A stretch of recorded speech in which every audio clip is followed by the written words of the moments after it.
Yay! Alright, I'm live again, yay. Alright, if I go over here. This is the newly redesigned Dell AI PC I don't care, with I don't Intel like inside. AI. It's not. What I mean is, I like AI, I just don't like the companies that make it. I just played every single Rockstar. Alright, let me, see, this is a newer, the live stream, but. There. It's pretty much the same, the navigation's still impossible, and respect is still everything. Respect is everything. But GTA 2 was actually the first in the series to add a jump button.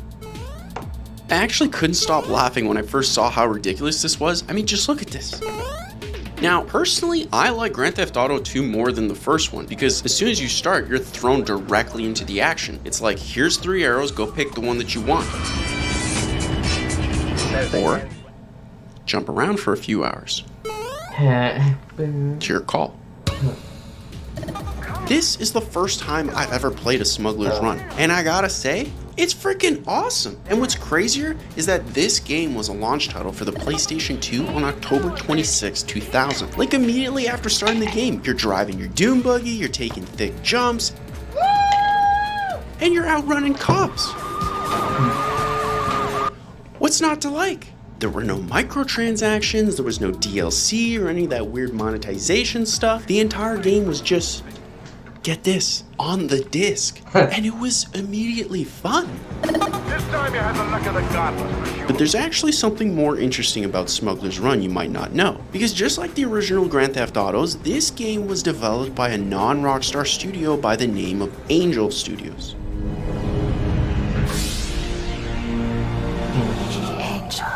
And yeah, I'm pretty sure that's the most R-rated splash screen in all of gaming. But you're going to want to remember Angel Studios because they become increasingly important to the history of Rockstar's games.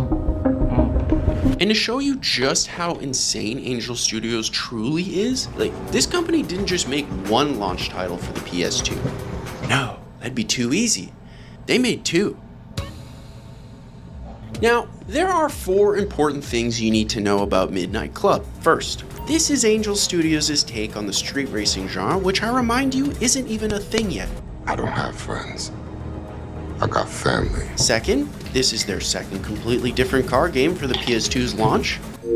Third, they have a Smuggler's Run Dune Buggy Easter egg, which I think is just swell. Huh, that's really swell. And lastly, I loathe Emilio entirely.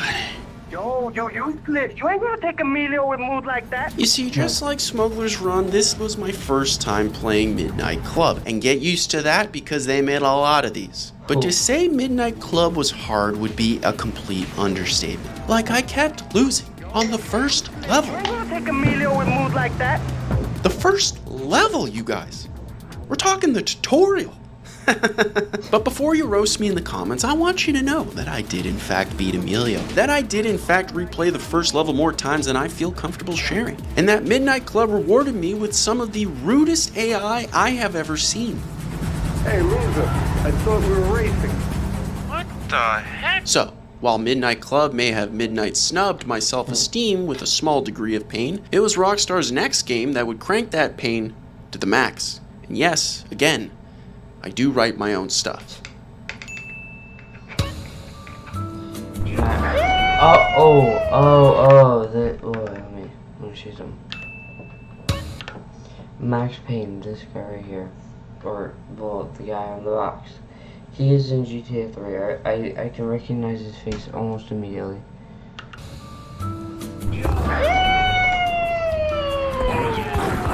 Let's go!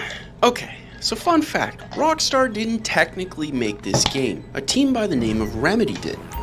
But while the Remedy that we know today are very beloved for their work on Alan Wake, Control, and, well, Max Payne, back then Rockstar was making a bet that this series was going to pay off big. And I mean, look at this, faces aside, it's so much fun by today's standards. The atmosphere feels incredibly immersive, the bullet time was groundbreaking, and the comic book paneling was such a unique approach to storytelling, even if the story was a lot darker than I was expecting.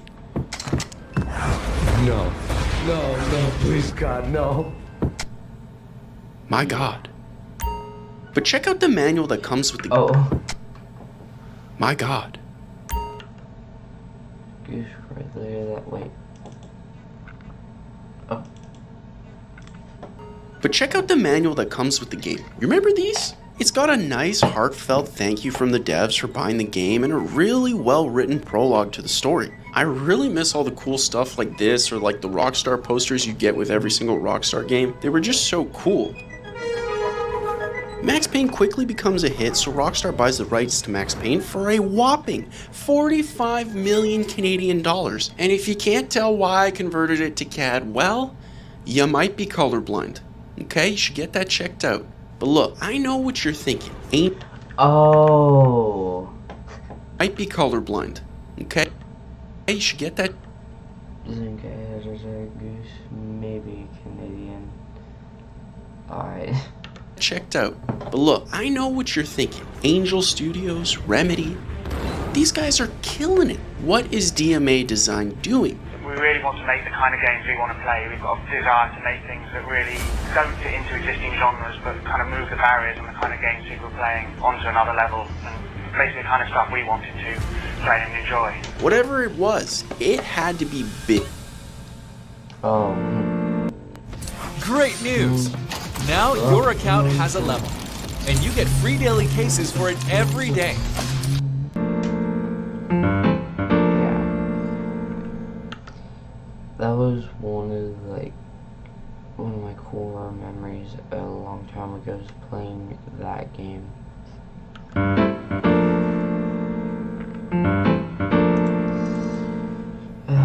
Oh? Now look, it really can't be stressed just how important Grand Theft Auto 3 is to video games. Hank Ball's got some business upstairs. Well, maybe you could do me a favor. The game is pretty much video game history. What made Grand Theft Auto 3 the first major breakout hit in the series so memorable wasn't the fact that you could go around clubbing people with baseball bats or shooting them in the back of the head with guns, but the fact that it was an open, 3D, living, breathing world where you could do whatever you wanted at any time, find your own way to have fun, and that the characters were so deep and so interesting. You see, on October 23rd, 2001, DMA Design drops their first fully 3D sequel to Grand Theft Auto. It's a fully 3D open world set in Liberty City with a great story that's mind-blowing for the time. How you doing, kid? The Don's son, Joey Leone. He wants some action from his regular girl, Misty. Like, none of this had really been done before, and definitely not to this scale. Sure, you had your Marios, you had your Zeldas, and you even had your Clay Fighter for the Super Nintendo.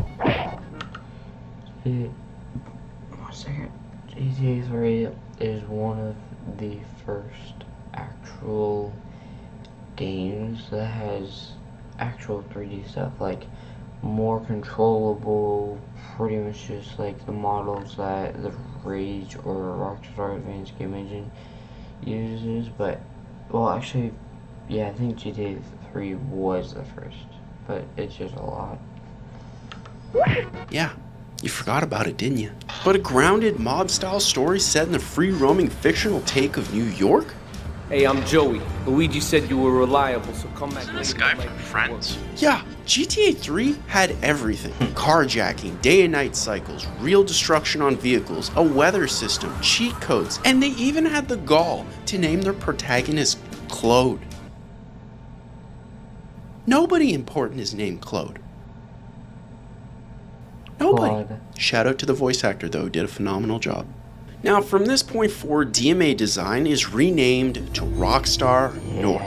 GTA 3 sells 15 million copies, becoming the best-selling video game in the world, and everyone agrees we want as much Grand Theft Auto as humanly possible. But not so fast, because in just a week, a single week, Smuggler's Run 2 releases on October 30th, 2001 from Angel Studios. Like, we all know what it's supposed to be, and I have to say, it's both disgusting and hilarious.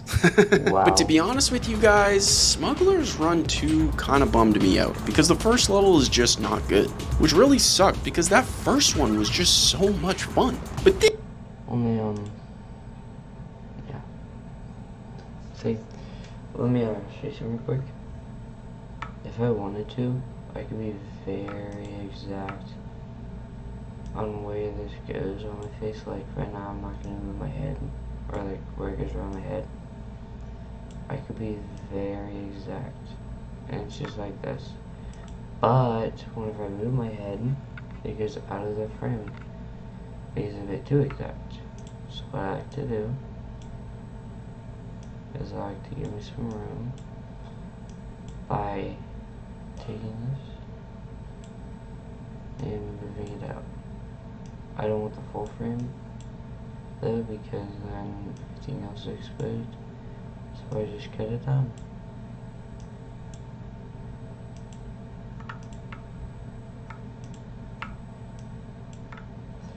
See, like this, I have more room, I can do whatever, and it works. Way better. So yeah.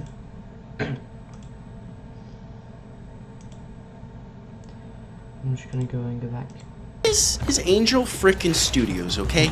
Makers of hit franchises like Midnight Club. In this game. So I was pleasantly unsurprised when the next levels were frickin' goose-tastic. And yeah, we're still saying it. 2 years later, we're still saying it. Hashtag goose-tastic. Look, they let you go fast, they let you go furious, and yeah, sure, there was no mention of family that I could find, but they let you take big goosing jumps, and I love them for that. Yo, so have you ever seen like those ads on Instagram for mobile games? Yeah, I've seen those Temple Run, Clash of Clans, I've seen all that. So, whoa. Look, I'm gonna be honest with you guys, I want more car games that don't take themselves seriously, and I want them yesterday. Like, give me a Need for Speed Underground, a Burnout, or you guys remember that ATV game everybody had on the PS2 where when you hit the outer bounds, it would just slingshot you back to the center of the map?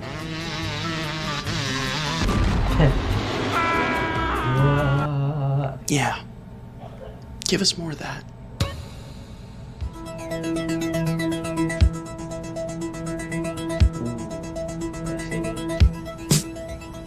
Rockstar. How?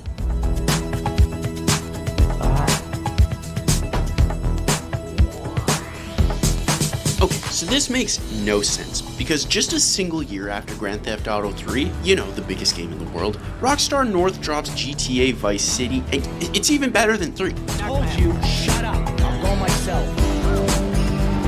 In fact, Vice City is my favorite of the series. I mean, just look at this.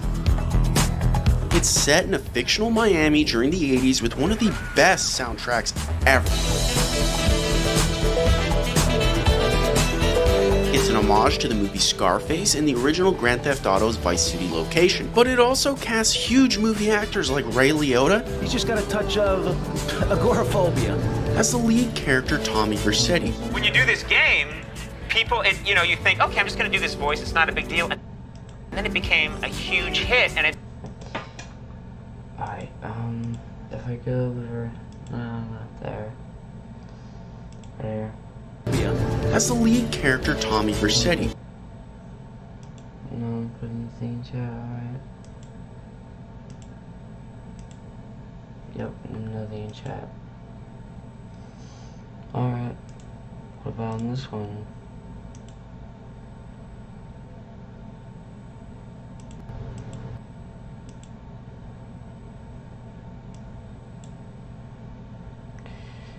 Nope. Alright. That's fine. 92 subscribers. I worked 2 years. Gonna be 3 to get it. 3 years of my channel. Oh, that was like a few days before my birthday. I remember that. Whoa, I just got back some memories. In 2023 I had one of the best birthdays that I've had in pretty much ever. It was a very, very good day. I met with some family, I had a very great time, and everything's fun. I know I'm not looking at the camera. I'm just gonna, yeah. But yeah, it was just a very great time whenever it comes to like, and this type of stuff. I think it's very, very cool. Sort of part of the pop culture now. And can I just say publicly that I think Tommy Vercetti is the greatest Italian name of all time? It's just, there's nothing better than Tommy frickin' Vercetti. Tommy Vercetti? And look, casting huge movie actors is a huge deal at the time, because back then, Hollywood was looking down at video games like they were the redheaded stepchild. No offense if that's your situation. So it's an even bigger mic drop moment when Rockstar also cast Gary Busey, Danny Trejo, Dennis Hopper. Are you sure you want your son to see this? And frickin' Burt Reynolds. They casted Burt Reynolds in a video game. Really?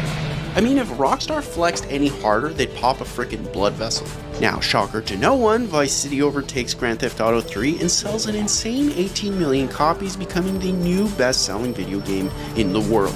Maybe the year's biggest blockbuster was released today, the latest in the hugely popular Grand Theft Auto series. So, yeah, whatever they do next, sign me up.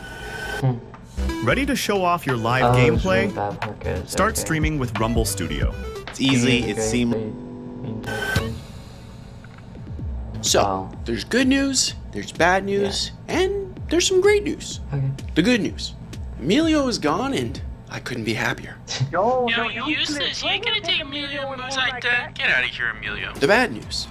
On October 8th, 2003, Midnight Club introduces the world to Moses, Not bad, but I'm just being kind. who consistently embarrassed me. I mean, just look at the score. There is no way. Do you know how painful it is to lose by milliseconds consistently? Oh my god. But here's the great news, okay? Because Midnight Club 2 kinda slaps. It's got style. My mom's awake. I can hear her. But it was my music cursor for my game. This is one I've had for a little while, but I haven't really finished very well. That's fine.